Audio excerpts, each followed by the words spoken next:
of being replaced by AI is for us not to think like machines, but rather to think about human connections, to think about the way what makes inherently us unequivocally make us human to ensure our creativity, aspirations, but also at the same time the connections we're building here to be a thriving functionalities. And in a grand vision of the future, I hope people get the luxuries to enjoy the flowers, enjoy the trees, going out the wilders, but at the same time, all the productivities and works that's been done carried out by robots. And we don't have to engage conflicts, but rather to enjoy the fruits of the labor by the technology we created. And we were able to, in channeling our innovations and creativities as what humans are meant to be. That's exactly the conversation I Appreciate it. have. Yeah. Appreciate it. Hello, everyone, and welcome. You're listening to this very first episode of the iHub AI Lead and Leap podcast series, and I'm so glad you are here. I'm your host, Fiona, and today we are kicking off the special series tied to something we are genuinely excited about, the iHub IBM Skills Build AI Innovation Bootcamp for 2026. So this isn't just a promo reel, it's a real conversation about why we build this, what we think is broken in education right now, and what we are trying to do differently.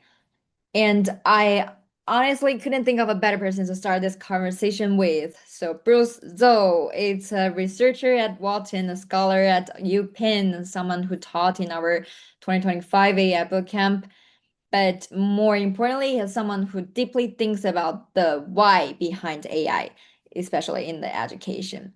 So he wrote an article about the equalizer and the amplifier. And I really like 11 p.m. and I couldn't stop thinking about it. So Bruce, hey, welcome to the show.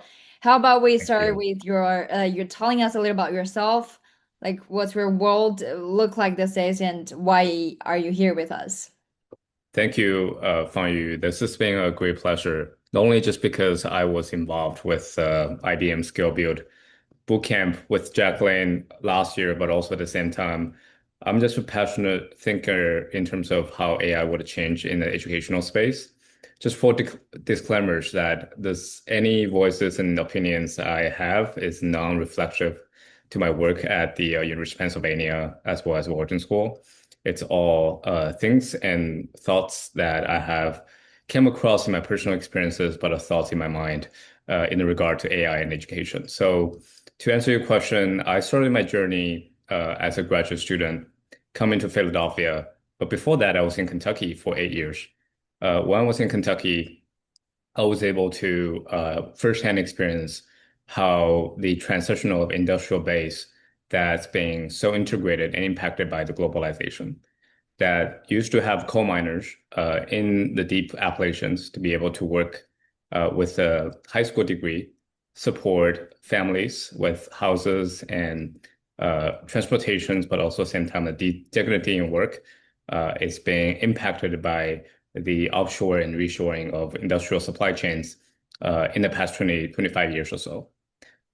What I have experienced is how important jobs are to people. And that's gave me thinking in terms of workforce development policy and how that would be impacted in multinational companies' decision making in related to how companies are thinking about foreign direct investments and site selection choices coming to the US. That leads me to become a graduate student at UPenn.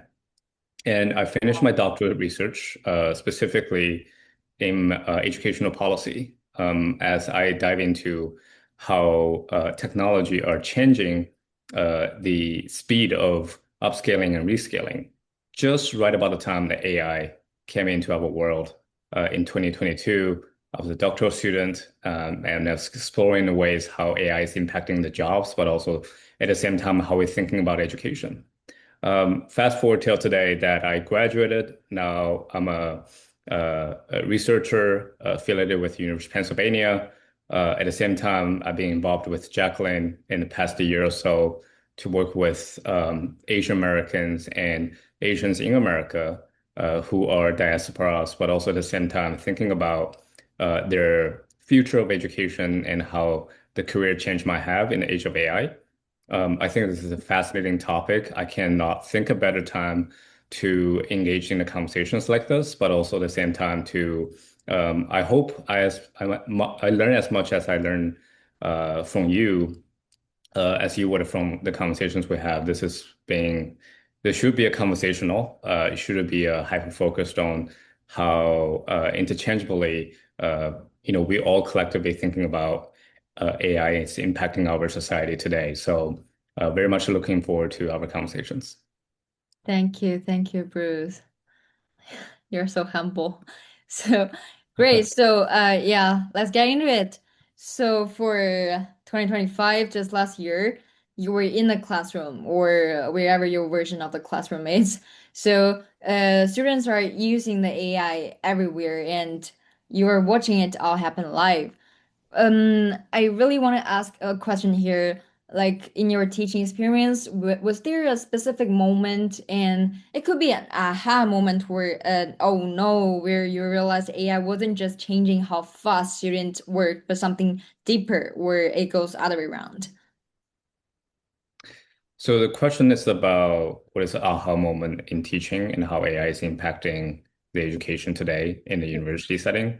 Yeah, Uh, so yeah, in your paper, in your article, you wrote about like how AI is changing students only in the speed or how the deep their understanding. So like in your real life experience, do you find a moment like a good moment or a bad moment?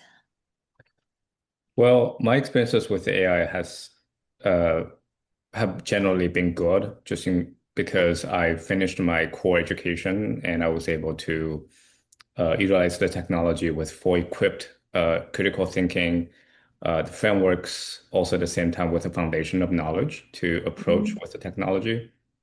But to your point, I think this has been real challenge because in my article I highlighted AI is almost like the super soldier serum, uh, Yeah. as much as if you like Steve Rogers, Captain America, you already Yeah, have I really like a that. And if character. you could tell me more about that, I would really appreciate that. Because I Yeah, think yeah, honestly, absolutely. it's such a good frame about Yes. the Captain American Rascal.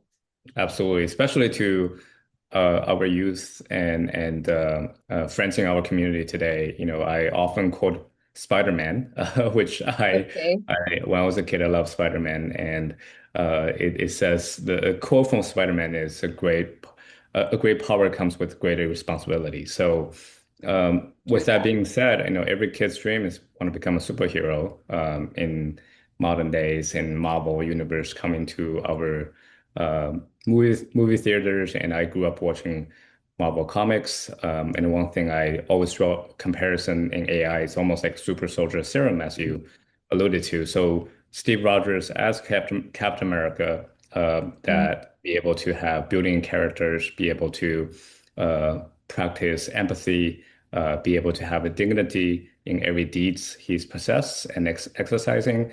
The serum just amplify, but also at the same time, the villain in the movie, the Red Skull, was working for the Nazi Germany, was sort of also impacted by the intrigue by superpower, while the Red Skull, who he turned out to be, took the super soldier serum that he was not turned out to be as powerful as Captain America was. So I think that's a good analogy, as I alluded to at the beginning. I already came out to the workplace with a core education framework that I established. I was able to face AI as a technology. I was able to use it, in a way that I feel confident I'm not having AI to taking over my thinking, taking over my critical ways, and looking at how we want to implement technology. But at the same time, I'm worried about, this aha moment you mentioned in classrooms is I often find some of my students, especially graduate students, and some of them are international students. Mm. And you and I, we came to this country as international students. Obviously, English is not our native language, but also at the same time, we don't ask questions as much.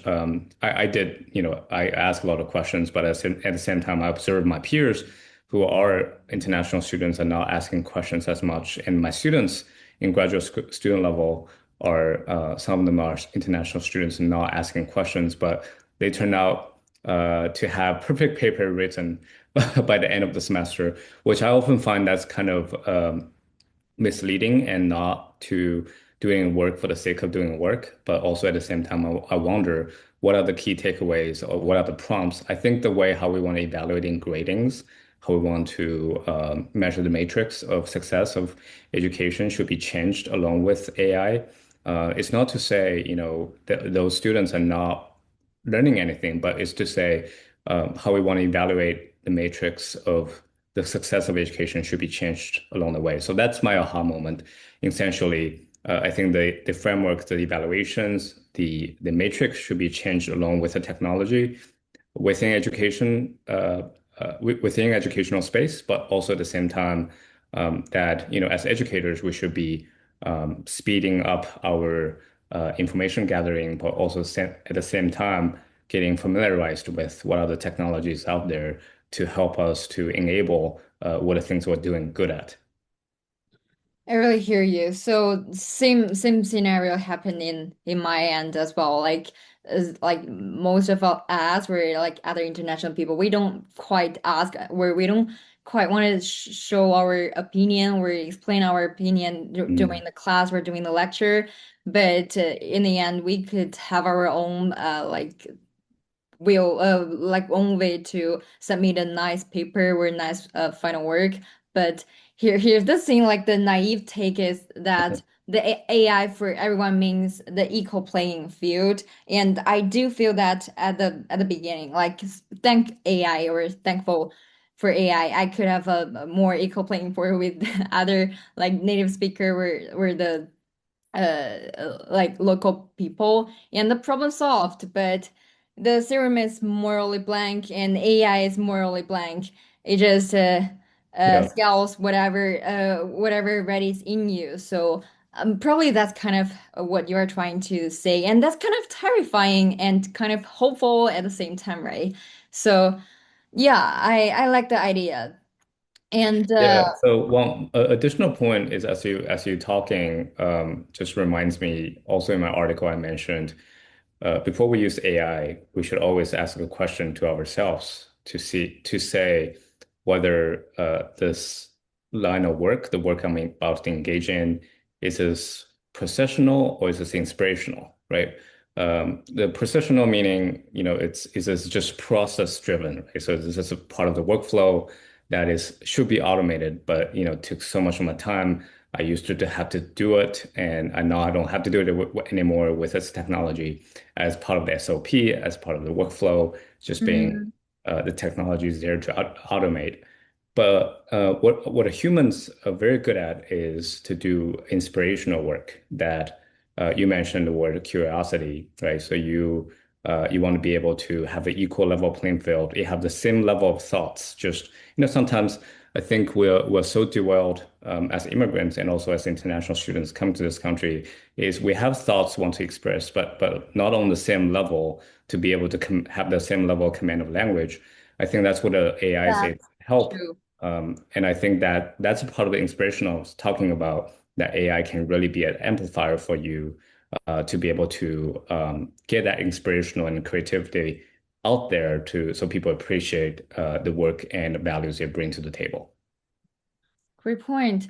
So talking about the inspirational and processional, I recall me the open claw cut from your the example from Shenzhen and Yeah. the thing you call the open claw cut.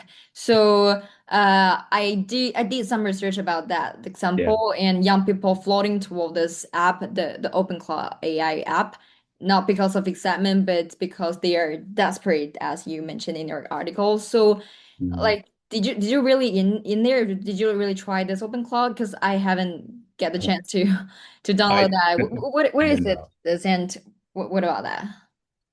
So, if I get my facts right, I think OpenCloud was developed by this Austrian software engineer based in Europe, and he was able to integrate some of the code to connect his computer with his messenger, like WhatsApp. He was able to building out the code and APIs allow him to have a line of command through a text, so the computer will do the work for him. So essentially, it's agentic AI that you are able to create agent that sort of to carry on your day-to-day task and finish the work for you, while at the same time you'll be able to enjoy life, have a coffee with your friends, but also at the same time going traveling, what have you. Um, so what I find about the backlashes of this is the proof of work is now being checked, mainly because fundamentally the framework of privacy, the data security, at the Mhm. same time, how you are be able to putting up a safeguard on your personal information that's just not there to exist. I mean, I don't have that much money, but I have some money in my bank account that I'm afraid of integrate open cloud on my computer that eventually would, taking too much work. I give you one example. It's almost like simple as that. I want to go out for dinner with Jacqueline. I asked Jacqueline out for dinner.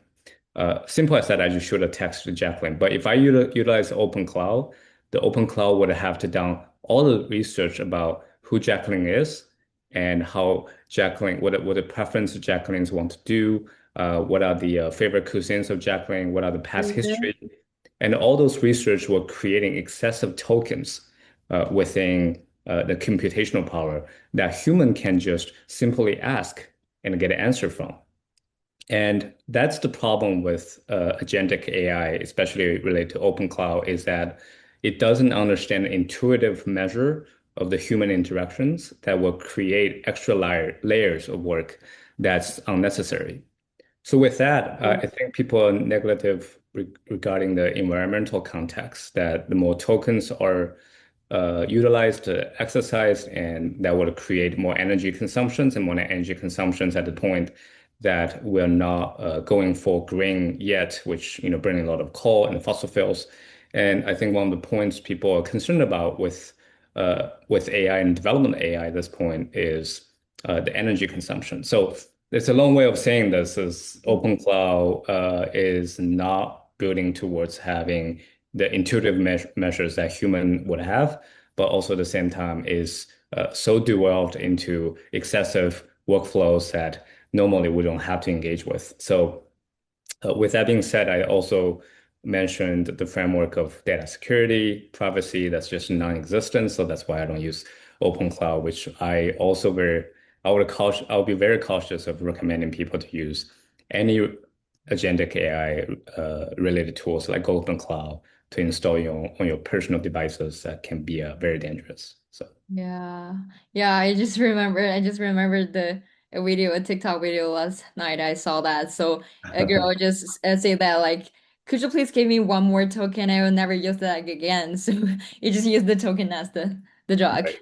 like Yes. the metaphor. And yeah, it's so terrible.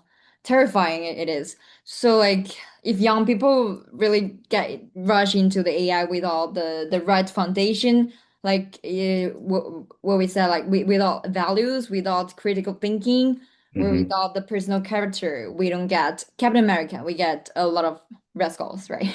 Exactly. Okay, so which means the real question isn't how do we get more, like how we use more AI. It's about what do we build in people first. So the thinking before AI, we had our pillars in our bootcamp. So that takes us straight to the education, which fair warning is where your writing gets kind of brutal.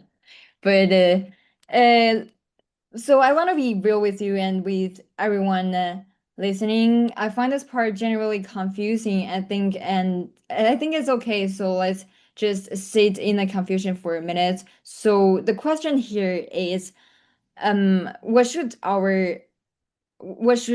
we change, like in terms of education, and um, what what about that? And what can we change as an individual to about the like in terms of the education and the whole education system?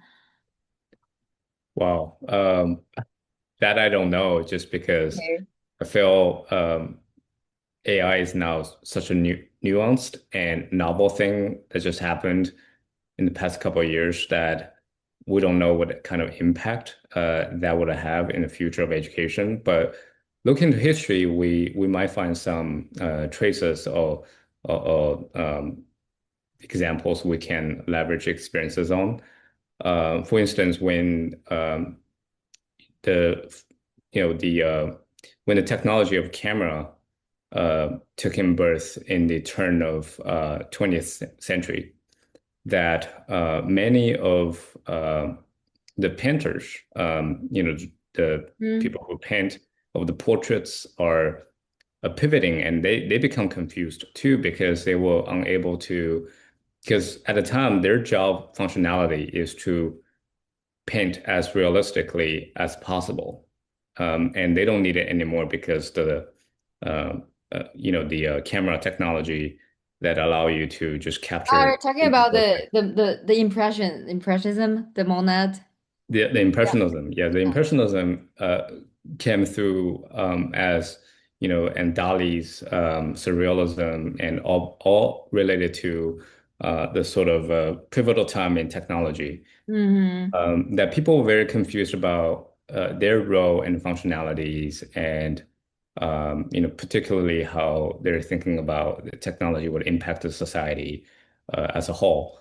So I think we can always rely on human creativity.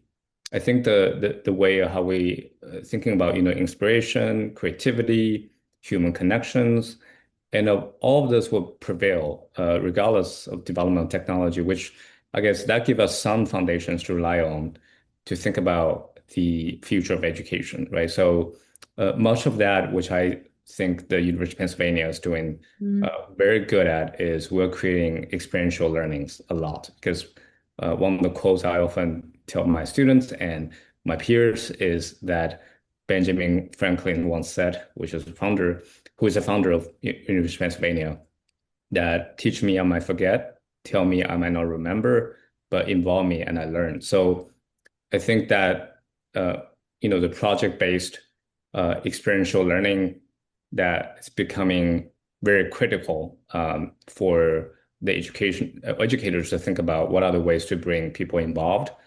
That's one of the things why I appreciate the last boot camp we did in 2025 is because students were able to conduct some of the hands-on work. They were thinking about Hmm. entrepreneurship, innovation with the use of technology. So some of those things are getting people to think whether the technology is an enabler, not as a replacer, especially related to AI. So that kind of intuitive thinking that to be projecting to people's head when they approach every problems, I think that's very critical. Additionally, I think the second point I want to bring out is there's a Japanese concept of ikigai. So we have to assess what are we passionate about, what are we interested in, what are the things that we can do for hours and hours. When I was a kid, I used to Hmm. play civilization games for hours. I I just know that. dwelled throughout the day. That's something I'm very passionate about in doing, and I can just sitting there for hours. So if there's something that you can do it and find out what the connection is, obviously not games, but something you do in real life that you just have so passionate about, that's something you should figure out as your interest. And with that is the passion, right? So why you're doing this, why you're interested, you're also understanding the why component of it. And Hmm. I guess the third dimension of the Ikigai is to figure out what are you so comparatively good at compared to the others. And the fourth dimension is what the market needs. So I think that intersections is called Ikigai. It's a Japanese concept of belonging. And I also thinking that the better translation for that in English would be calling, right? So most people are thinking about job and career. But I mean, intuitively, we want to find out what a calling is for our human behavior. When I was in college, one of my college professors taught me that if you find what you love to do, you will never work a day in your life, figuratively, right? I still work every day, but I don't feel like it's working because this is a fulfilling my purpose, fulfilling my interest. This is a passion. That's why I get up every day. That's why I'm also doing this. I feel very passionate about education and spread the words of education to empower the others. And I do want to create a better world for people who want to come forth to believe in the power of education for posterities to come. Hmm. I think that that should be the future of education to anchor on, is also foundationally not only just creating those experiential experiences, but also having people figure out their interests and passions and get them to connect with the real world problem solving. I understand that, and I couldn't think about the question like since yes, this might be a good future for the maybe Gen Z or Gen Alpha, which would be the target of our podcast. But I do want to ask a question for myself. So for us, like who born in the starting Gen Z 2000, and we choose like in our whole education system we choose our majors. We like I choose psychology in my Mhm. undergrad. I choose biostatistic in my graduate program. And can I say I am passionate about biostatistics? I'm passionate about statistics. I am actually not. I am passionate about psychology. I am passionate about probably theater, probably literature kind of stuff. But when I choose to stay in statistic, the biology statistic, it is not because I am passionate about that. It is because I'm kind of trained to be we're like back in my education system. I'm trained to be someone who need to learn math, to learn statistics, or my parents want me to do to study those math statistic kind of stuff to like have some more lucrative job or lucrative offer or kind of Yeah. like that. So the question here, uh I don't know what should start with my question. It's like it's the major meaningful anymore because like if AI can do the research for a biology student, can do the research for the analysis for of a finance student, the writing of a lead student, like what exactly should the university training people for, and what should we do? Like we have already in this education system, and we have already trained to do all this analysis, the data analysis, the finance analysis, to do the research, uh or probably is it too late? Or I know it's never too late, but but it is it is at this moment, like the transitional moment. I don't know if you understand me. It is Yes. like Yes. mm, Obviously. Yeah. First of all, I just want to say I feel very sorry and also sorrowed about Gen Zs as a generational cohort, just because yeah, so when generation of a cohort. That's what I'm thinking about. This is, and yes. I'm thinking about I'm banning by this society. Okay. It is the case because when you were in college, there was COVID-19, and Hmm. when you get out of college, there was AI. So those two things fundamentally change a lot of the. It's a very disruptive. I feel more confident for Gen Alpha because they will, ease I into it know. better. And, me as millennials, that obviously, that as I mentioned, I, somewhat felt fortunate that when AI came, that I was able to, have a foundational educational infrastructure. But also at the same time, my career was disrupted by COVID. But, then again, I was Mhm. able to have education to build it back up. So it's not as disruptive as some the members of your cohort in, Gen Z's thinking about the disruption. So let me just say this is I really felt sorry and I felt this has been a real challenge to your generation. And then second of all, I think another point you illustrated and embedded in your question is about, I think the way how I think about this is the purpose of education, because when education as a concept emerging in our society is it started in Prussian sort of history of education that Mm-hmm.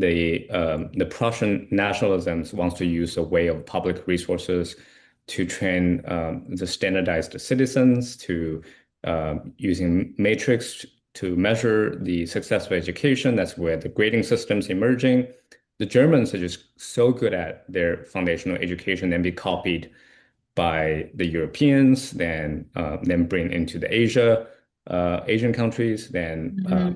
then come into America. What Americans did in the 20th century, which has been pretty revolutionary in my perspective, is this concept of liberal arts education that essentially is not so much about, to train people who standardized to train people doing their work anymore, but rather to train people thinking about why they're doing the work and why they want to be doing the research, why they want to become a leader. And the sort of the why is very powerful, which also connects to something I feel very passionate about, is something that experienced in our human history collectively, I believe is very important. It's Renaissance era. During the Renaissance era, that's where Da Vinci and Michelangelo and all those great artists emerged, and all sponsored by this uh, Medici family, right? So this is being the capitalist funding the artist. But many people didn't realize this is the first era in human history that we first bring people ask why and people know how to do coming Mm-hmm. together. So that's been creating a very powerful force. And I would say before the Renaissance era, our human productivity per capita has always been remaining very flat, because it was kind of agrarian society that sort of, if you have one unit of labor, you produce one unit of productivity. But Mm-hmm. then since Renaissance era we were able to pivot into a foundation for industrial revolution, which happened starting in the 15th century. That's exactly the era came out the Renaissance age. And what the Renaissance did for human society is allow us to bring people ask why, and together with people who knows how to do things.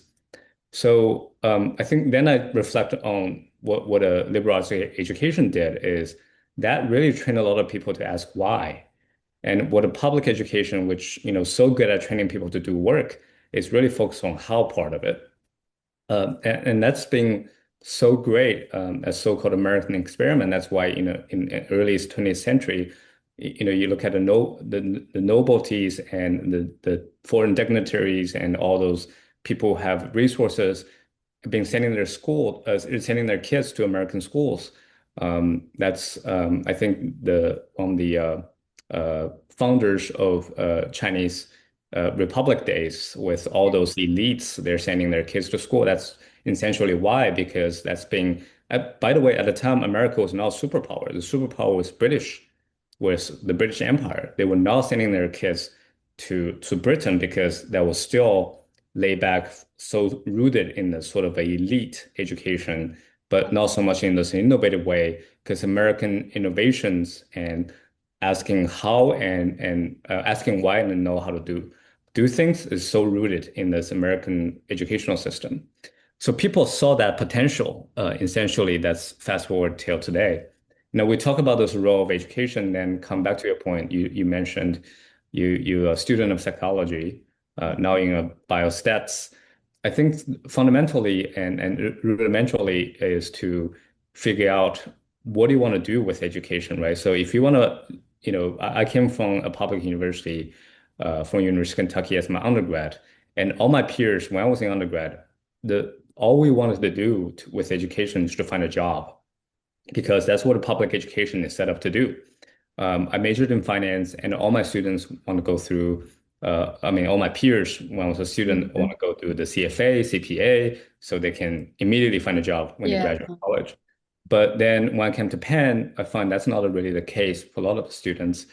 Some of them are taking gap years, some of them are go experiences, entrepreneurship, and doing innovations with all the things is they're being innovators, they're being entrepreneurs, and also at the same time they want to be leaders in their respective domain.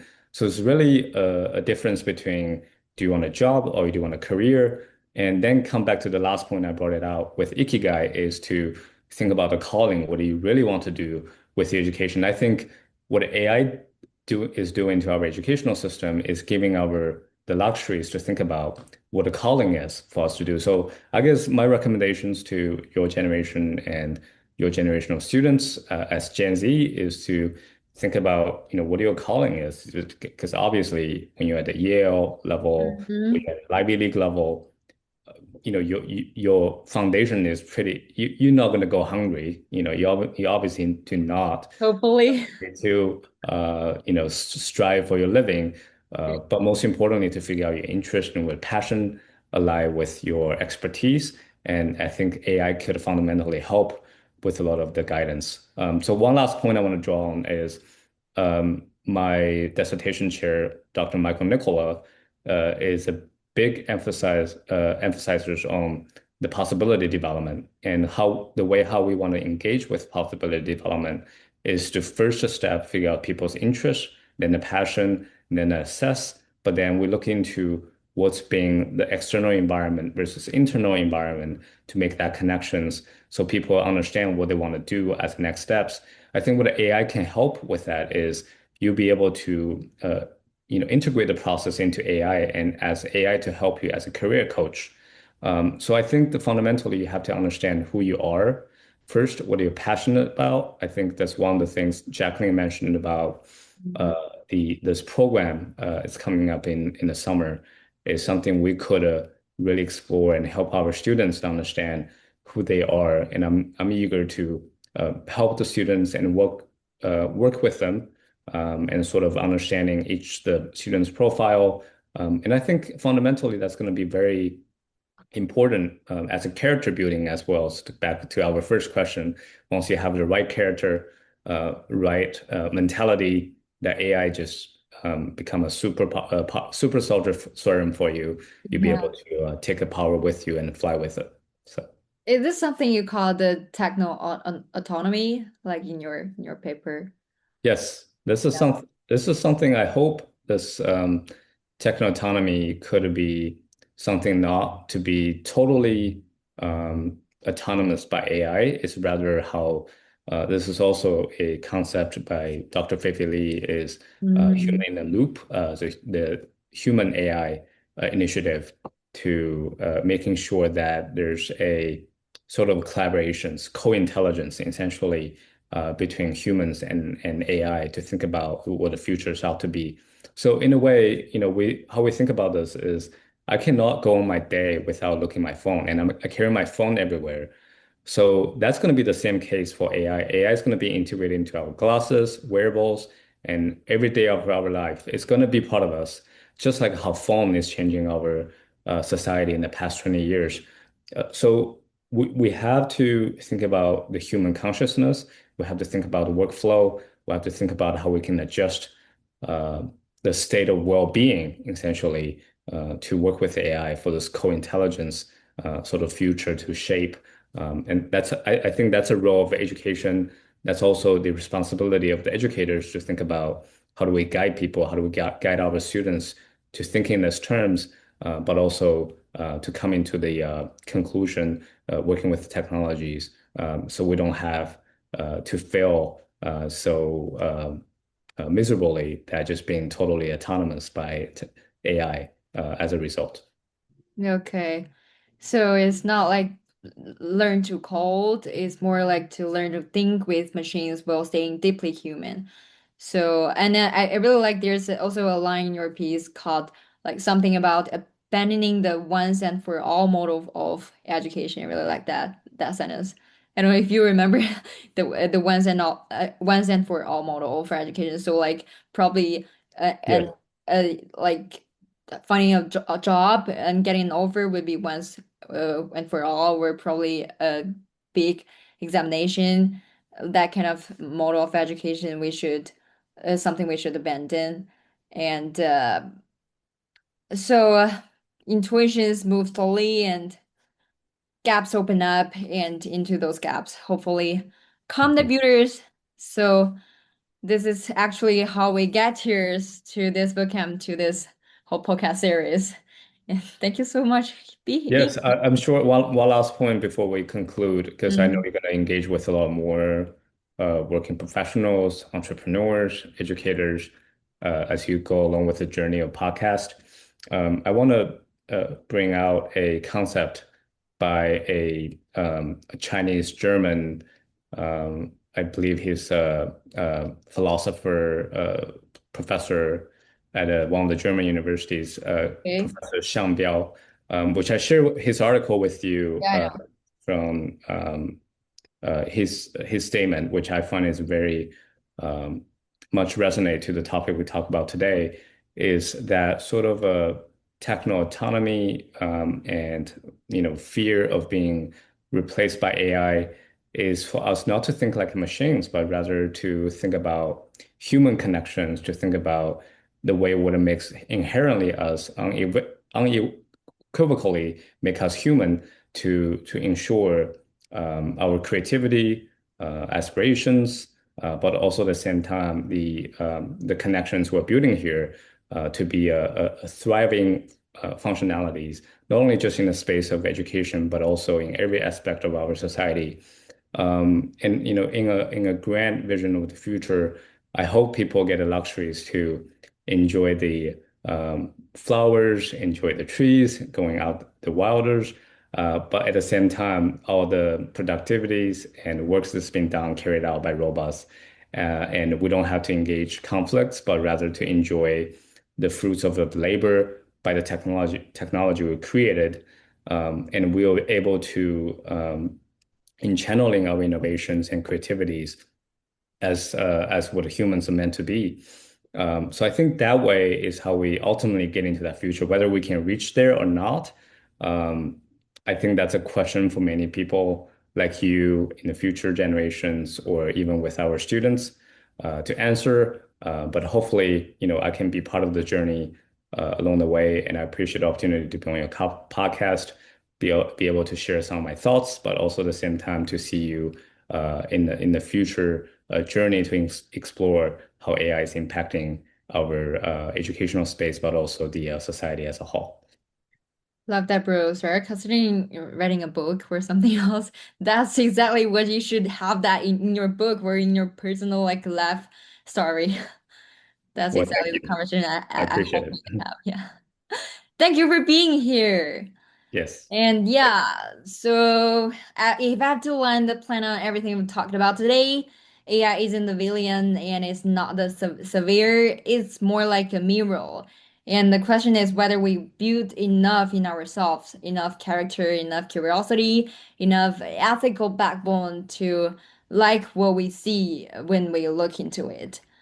So for thank you so much, Bruce, for being here. And for those who are listening, if you want to experience this techno-autonomy firsthand, stay tuned for updates on our AI Summer Bootcamp 2026. We are building a community of leaders who aren't just using AI, but really finding what it means to learn and build. So follow us on the YouTube on episode 2. We dive into how it's hitting the deep water of the biopharma or tech industries and see you all on that path. Thank you guys.